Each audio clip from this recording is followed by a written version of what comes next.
बिस्मिल्लाहिर्रहमानिर्रहीम। अस्सलामु अलैकुम वरहमतुल्लाहि वबरकातुहू। हजारों वर्ष पहले हमारे प्यारे नबी करीम सल्लल्लाहु अलैहि वसल्लम की इस दुनिया में आमद से पहले गुलामों से इंसानियत सोच सलूक आम था। एक सहाबी जिन्होंने गुलामी में इस्लाम कबूल करके अपने मालिक के हाथों तरह तरह की तकलीफें उठाई, मगर वो काफिर आपके दिल से ईमान, अल्लाह और नबी करीम सल्लल्लाहु अलैहि वसल्लम की मोहब्बत ना निकाल सका। जैसे जैसे कुफार की अज़ियतें बढ़ती गईं, आपका ईमान उतना ही मजबूत होता गया। वो सहाबी कौन थे, जानते हैं इस वीडियो में। अगर वीडियो अच्छी लगे तो प्लीज लाइक और शेयर कर दिया करें, और इस तरह की और वीडियोस के लिए मेरे चैनल को सब्सक्राइब कर दें। चलते हैं स्टोरी की तरफ। आप रज़ी अल्लाह तआला अन्हा से एक दफा किसी ने पूछा कि आपने पहली दफा नबी करीम सल्लल्लाहु अलैहि वसल्लम को कहाँ देखा। आप रज़ी अल्लाह तआला अन्हा फरमाते हैं कि मैं मक्के के लोगों को बहुत कम जानता था, गुलाम था, और अरब में गुलामों से इंसानियत सोच सलूक आम था। उनकी ताकत से बढ़कर काम लिया जाता और मुझे कभी इतना वक्त ही ना मिलता था कि लोगों से मिलूं, लिहाजा मुझे इस्लाम का इल्म ना था। एक दिन मुझे तेज बुखार था, सख्त सर्दी का मौसम था और अंतहाई ठंड और बुखार ने मुझे कमजोर कर दिया। मैंने लहाफ ओढ़ा और लेट गया।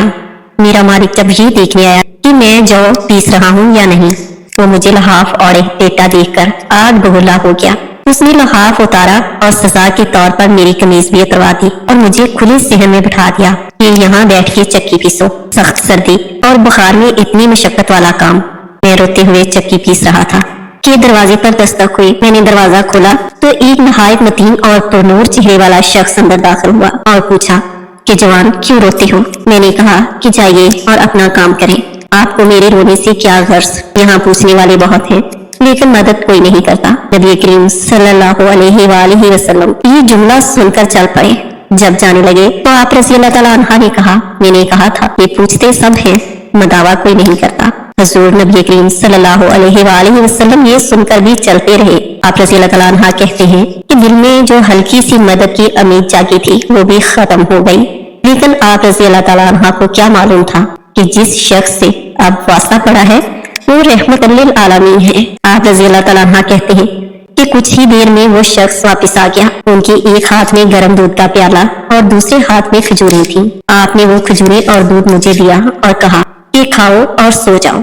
मैंने आपसे कहा कि ये जौ कौन पीसेगा, अगर जौ ना पीसे तो मालिक सुबह बहुत मारेगा। आपने कहा तुम आराम करो, ये पीसे हुए जौ मुझसे ले लेना। आप रज़ी अल्लाह तआला अन्हा सो गए और नबी करीम सल्लल्लाहु अलैहि वसल्लम ने सारी रात एक अजनबी गुलाम के लिए चक्की पीसी। सुबह पीसे हुए जौ आप रज़ी अल्लाह तआला अन्हा को दिए और चले गए। दूसरी रात फिर ऐसा ही हुआ। दूध और दवा आप रज़ी अल्लाह तआला अन्हा को दी और सारी रात चक्की पीसी। आप सल्लल्लाहु अलैहि वसल्लम कई दिन तक ऐसा करते रहे जब तक कि आप ठीक ना हो गए।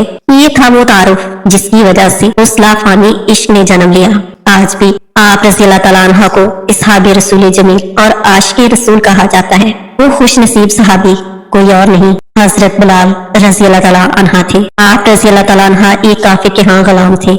इस्लाम ले आने के बाद आपका मालिक आपको तरह तरह की तकलीफें देने लगा। आपका मालिक उमैया बिन खल्फ जो मुसलमानों का बहुत बड़ा दुश्मन था, आपको सख्त गर्मी में दोपहर की तपती हुई रेत पर लटाकर सीने पर भारी पत्थर रख देता था ताकि वो हरकत न कर सके, और फिर कहता कि अगर जिंदगी चाहिए तो इस्लाम छोड़ दें। वो इस हालत में भी कहते कि अल्लाह एक है, अल्लाह एक है, अल्लाह एक है। आपको रात को जंजीरों में बांधकर कोड़े लगाए जाते और अगले दिन फिर गर्म जमीन पर लटाकर और ज्यादा जख्मी किया जाता ताकि दर्द से बेकरार होकर इस्लाम छोड़ दें या तड़प तड़प कर अपनी जान दे दें। अजाब देने वाले उपरा जाते, कभी अबू जहल तो कभी उमैया बिन खल्फ, कभी कोई और काफिर। हर काफिर कोशिश करता कि तकलीफ देने में जोर खत्म कर दे। काफिर आप रज़ी अल्लाह तआला अन्हा को अज़ियतें दे देकर थक जाते, मगर आप रज़ी अल्लाह तआला अन्हा की जुबान पर एक ही विर्द था, अल्लाह एक है। हजरत बिलाल रज़ी अल्लाह तआला अन्हा को हर तरह से सताया जाता, सख्त से सख्त तकलीफें दी जाती, मक्का के लड़कों के हवाले कर दिया जाता कि वो उनको गली कूचों में चक्कर देते फिरें, मगर वो आपके दिल से ईमान, अल्लाह और नबी करीम सल्लल्लाहु अलैहि वसल्लम की मोहब्बत ना निकाल सके। उमैया बिन खल्फ एक रोज हस्बे मामूल वादी बतहा में आप पर जुल्म सितम कर रहा था कि हजरत अबू बकर सिद्दीक रज़ी अल्लाह तआला अन्हु उधर से गुजरे तो ये इबरतनाक मंजर देखकर दिल पर आया اور ایک کثیر رقم ایک غلام دے کر ان کو امیہ بن خلف سے خرید کیا اور اللہ کی رضا کے لیے آزاد کر دیا۔ خدا کی شان کہ جنگ بدر میں امیہ بن خلف کو حضرت بلال رضی اللہ تعالیٰ عنہ نے چند انصاریوں کی مدد سے قتل کیا۔ حضرت بلال رضی اللہ تعالیٰ عنہ کو اللہ کی وحدانیت کے ذکر کا یہ صلہ ملا کہ حضور صلی اللہ علیہ وآلہ وسلم کے دربار میں مؤذن بنے اور ہمیشہ اذان کی خدمت انہی کے سپرد ہوئی۔ نبی کریم صلی اللہ علیہ وآلہ وسلم کے وصال کے بعد مدینہ طیبہ میں رہنا اور نبی کریم صلی اللہ علیہ وآلہ وسلم کی جگہ کو خالی دیکھنا ان کے لیے ناقابل برداشت ہو گیا۔ فراق رسول میں ہر وقت روتے رہتے۔ آپ مدینے کی گلیوں میں کہتے پھرتے کہ لوگوں تم نے کہیں رسول اللہ صلی اللہ علیہ وآلہ وسلم کو دیکھا ہے تو مجھے بھی دکھا دو۔ پھر جب آپ صلی اللہ علیہ وآلہ وسلم کے بغیر مدینے میں رہنا دشوار ہو گیا تو شام کے شہر حلب میں چلے گئے۔ کچھ عرصہ بعد آپ کو خواب میں زیارت نصیب ہوئی تو آپ صلی اللہ علیہ وآلہ وسلم فرما رہے تھے، اے بلال، آپ نے ہم سے ملنا کیوں چھوڑ دیا؟ کیا ملاقات کا وقت نہیں آیا؟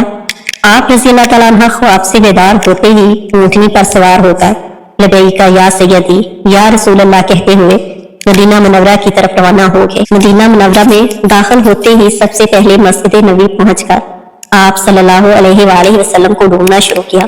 کبھی مسجد میں تلاش کرتے تو کبھی حجروں میں، کبھی گلیوں میں۔ جب کہیں نہ پایا تو آپ صلی اللہ علیہ وآلہ وسلم کے روضہ انور پر سر رکھ کر رونا شروع کر دیا اور عرض کیا، یا رسول اللہ، آپ نے فرمایا تھا کہ آ کر مل جاؤ، غلام ملاقات کے لیے حاضر ہوا ہے۔ یہ کہا اور بے ہوش ہو کر گر پڑے۔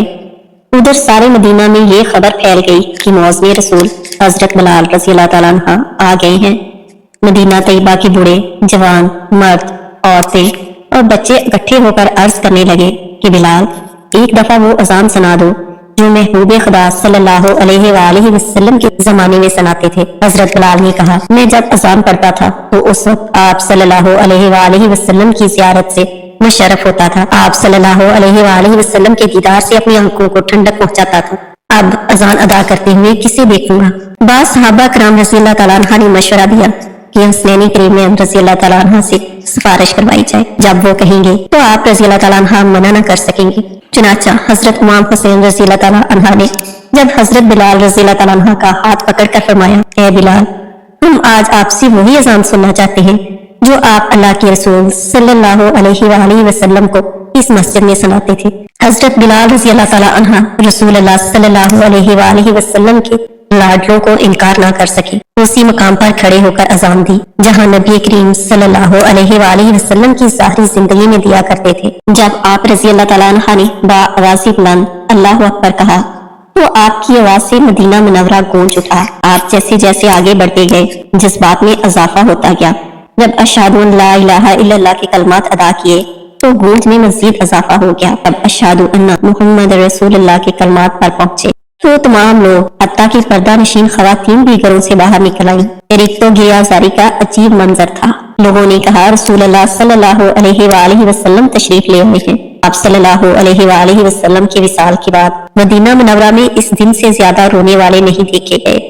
چند روز قیام کے بعد آپ مدینہ سے واپس چلے گئے۔ پھر 20 ہجری کو 63 برس کی عمر پا کر دمشق کے شہر میں وفات پائی اور باب الصغیر قبرستان میں مدفون ہوئے، اور بعض مورخین کا قول ہے آپ کی وفات دمشق کے شہر حلب میں ہوئی اور باب الاربعین میں آپ کی قبر مبارک بنائی گئی۔ اللہ تعالیٰ ہم سب کو حضرت بلال رضی اللہ تعالیٰ عنہ جیسا ایمان اور عشق رسول عطا فرمائے اور سیدھے راستے پر چلنے کی توفیق دے۔ اگر ویڈیو اچھی لگے تو پلیز لائک اور شیئر کر دیا کریں۔ اللہ تعالیٰ آپ سب کو اپنے حفظ و امان میں رکھے، آمین ثم آمین۔